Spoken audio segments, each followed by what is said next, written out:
ఓం శ్రీ కలకత్త కాళి మధుర మీనాక్షి కంచి కామాక్షి అమ్మవారు పెద్ద ఉసాయి పేరంటాలు ముగురశములు. ఓం నమ శివాయ. హరహర మహాదేవ శంభో శంకర. సర్వే జనా సుగుణో భవంతు. శ్రీ పరాభావనామ సంవత్సరం శ్రావణ మాసం ఆగస్టు నెల 2026. ఈ సంవత్సరంలో మిథున రాశి గల వాళ్ళకి ముఖ్యంగా మృగశిర నక్షత్రము, ఆరుద్ర నక్షత్రము 1, 2, 3 పాదాలు, పునర్వసు నక్షత్రం, ఈ 3 నక్షత్రాల గల వాళ్ళకి 1, 2 తిథి పాదాల నుంచి వీళ్ళకి గురుస్థాన సంకల్ప బలం అనేది కలుసుకునే అవకాశం ఉంది. ఇప్పుడు వాళ్ళ స్థాన బలం 1, 2, 3 స్థానంలో ఉన్నారు.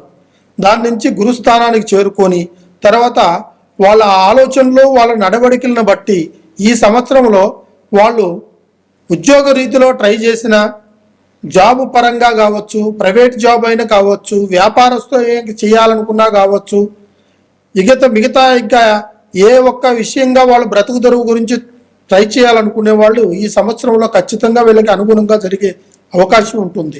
ఇందులో స్త్రీ పురుషులకి మంచి సంకల్ప బలము కూడుకుంటుంది. వీళ్ళు దైవభక్తి సంకల్ప బలాన్ని ఈ సంవత్సరంలో వీళ్ళకి వినాయకుడిని పూజించాలి. గణపతి, ఈ గణపతి మహారాజు ఖచ్చితంగా వాళ్ళకి ఎటువంటి కన్ను దృష్టి ఉన్నా, ఎటువంటి సంకల్ప బలం ఉన్నా కూడా వీళ్ళకి అనుగుణంగా ఉండటానికి ఆ భగవంతుడి సహకారము, ఆశీస్సులు ఎల్లప్పుడూ వీళ్ళకి ఉంటాయి.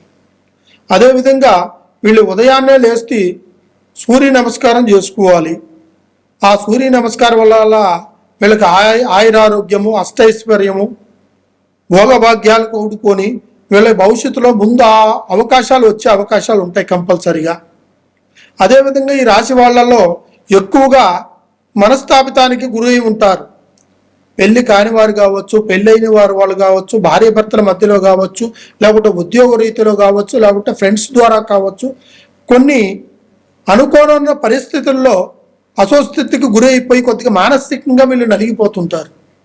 వాళ్ళలో తెలియని ఏదో ఒక సమస్య వాళ్ళని వెంటాడుతుంది. ఇది గ్రహస్థితులా, లేకుంటే వీళ్ళకి టైము బాగలేకనా, లేకుంటే వీళ్ళకి ఏదైనా జరిగిందా అనేది మనం గ్రహించుకోవాలి. దాని తర్వాత స్వామిని ఏ గురువు గారిని సంప్రదించినా కూడా దానికి తగినట్టుగా పరిష్కారాన్ని ఆయన చూసి చెప్పగలుగుతుంది.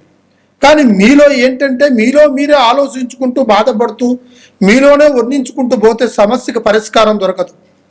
ఒకటి కావాలి అనుకుంటే ఇంకో దాన్ని మనం వదులుకుంటేనే మనం అనుకున్న గమ్యాన్ని చేరుకోగలుగుతాం. ఏది చేసినా కూడా మనం ఉన్నదిలే దేవుడున్నాడని గాల్లో దీపం పెడితే కాదు. దైవభక్తి అనేది అందరికీ ఉంటుంది. ఆ దైవభక్తిని మనము ఫేస్ చేసుకుని ముందుకు పోతే కాదు. దైవభక్తితో కూడా మన ప్రయత్నాన్ని, మన ఆలోచనని, మన నడవడికిని, మన సమయాన్ని కేటాయించుకొని పోతేనే ఖచ్చితంగా మనం అనుకున్న గమ్యాన్ని కూడా చేరుకోగలుగుతాం. మన లక్ష్యాల్లో ఎటువంటి ఒడిదుడుకులు ఉన్నా కూడా ఆ దైవ సంకల్పం అనుగుణంగా మనకి చూసి ఒక దారిలో నడిపించే మార్గం ఏర్పడుతుంది. అదేవిధంగా పెళ్లి కాని వారైతే కంపల్సరిగా ఈ సంవత్సరంలో పెళ్లిళ్ళు జరిగే అవకాశాలు ఉన్నాయి. అదేవిధంగా మంచి సంబంధాలు కుదురుకుంటాయి. అది స్త్రీల్లోనూ పురుషుల్లోనూ ఇద్దరికీ కలిగే అవకాశాలు ఉంటున్నాయి. తర్వాత ఉద్యోగాలు కూడా ఖచ్చితంగా జరుగుతాయి. దీంట్లో ట్రాన్స్ఫర్ కొంతమందికి, గవర్నమెంట్ జాబ్లో పైనుంచి ఆఫీసర్ నుంచి వచ్చే ఒక మంచి సంకల్పమైన మాటలు, ఇకపోతే చదువుకునే విధానంలో వీళ్ళకి చదువు 3వ నేత్రంగా నిలబడిపోయి మంచి మార్కులు వచ్చి మంచి సబ్జెక్టుని తీసుకొని వీళ్ళకి ఒక మంచి ర్యాంకులో వచ్చేసి వాళ్ళు ఒక భవిష్యత్తుని, తల్లిదండ్రుల పేర్లు కాపాడుకొని ఒక సంకల్ప బలాన్ని కూడా పిల్లలు తీసుకొచ్చే అవకాశం ఉంటుంది ఈ రాశి వాళ్ళల్లో. అదేవిధంగా పెద్దవాళ్ళు అయితే వీళ్ళు కుటుంబం గురించి ఆలోచించుకుంటూ వీళ్ళకి ఏ ఒక్క సమస్య వచ్చినా కూడా వీళ్ళకి ఏ విధమైన పరిష్కారం చేయాలి, ఏ విధంగా వీళ్ళకి కుటుంబంలో సాధించాలన్న ఒక ఆలోచనలోనే వీళ్ళు నిలబడిపోయి ఉంటారు.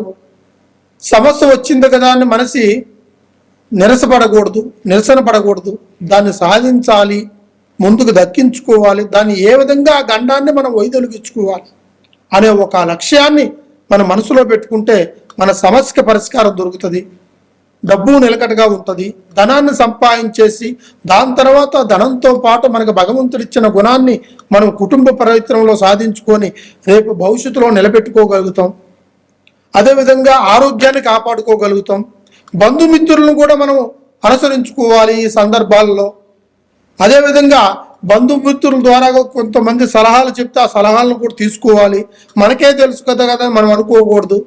ఎదుటివాడు చెప్పిన మాటను కూడా తీసుకుంటేనే దాంట్లో ఏ సమస్య ఉందో ఆ సమస్యకి ఏమిటా అని పరిష్కారం అనేది తెలియని వాడు కూడా ఆ సమయాన్ని బట్టి వాడు నోటుకొచ్చే ఆ భగవంతుడు పలికించే పలుకును బట్టి కూడా ఆ సమస్య మీకు పరిష్కారం అయ్యే అవకాశం ఒక్క తుదిలోనే మీకు తప్పిపోయే అవకాశాలు కూడా ఉంటాయి. ఈ క్షణంలో ఇది జరిగింది కదా అని మీరు బాధపడకూడదు. రేపు ఈ రోజు వాళ్ళది అయినప్పుడు రేపు మనకంటూ ఒక రోజు అనేది ఉంటుంది. ఆ రోజు కోసం ఖచ్చితంగా కష్టపడాలి. ఆ గెలుపు మనం వచ్చేదాకా మనం నిలబడాలి. ఓటమి వచ్చిందని బాధపడకూడదు. ఓటమి మనకి గెలుపుతో సమానం.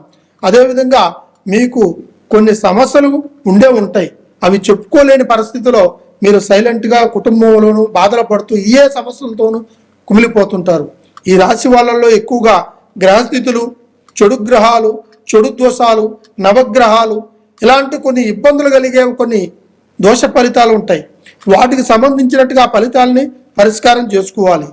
నవగ్రహ దోషం ఉన్నోడు నవగ్రహాలు తిరిగితే సరిపోతుంది కదా అనుకుంటాడు. దాంట్లో శనీశ్వరుడు అధిపతి, తనకు మించింది అధిపతి ఎవరు ఉండరు. శని పట్టిన వాడికి 7.5 సంవత్సరాల వరకు వదిలిపెట్టదు, 3.5 సంవత్సరాల వరకు వదిలిపెట్టదు. సంవత్సరం స్టార్ట్ అయిన కాంచి వాడిని ఇబ్బంది పెడుతుంటది. అది శనిగ్రహాకి. రాహు కేతువులు కళ్యాణ విషయంలో, సంబంధాల విషయంలో ఇబ్బంది పెడుతుంటాయి. ఇకపోతే గురుడు స్థానంలో మనకి అనుకూలంగానే ఉంటాడు. అదేవిధంగా మనం చేసే ఒక పనిలో కూడా కొన్ని గ్రహస్థితులు కూడా మనని అనుసరించుకొని కొన్ని గ్రహాలు ఉంటాయి.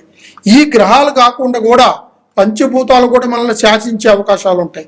అవకాశాన్ని బట్టి ఒక్కసారి మీకు ఎటువంటి సమస్య ఉన్నా ఈ గురువు గారిని సంప్రదించండి. కింద కనబడే కాంటాక్ట్ నెంబర్ని కాంటాక్ట్ చేయండి. కంపల్సరిగా మీకు సరైన పరిష్కారం అందించి రేపు మీకు ఉద్యోగంలో కానీ, పెళ్లిలో కానీ, చేసే ఒక సంకల్ప బలం కానీ, ధన సంకల్పంలో కానీ అన్ని విధాలుగా మీకు మంచి పరిష్కారం అందిస్తా. సర్వే జనా సుఖినో భవంతు. ఓం నమః శివాయ.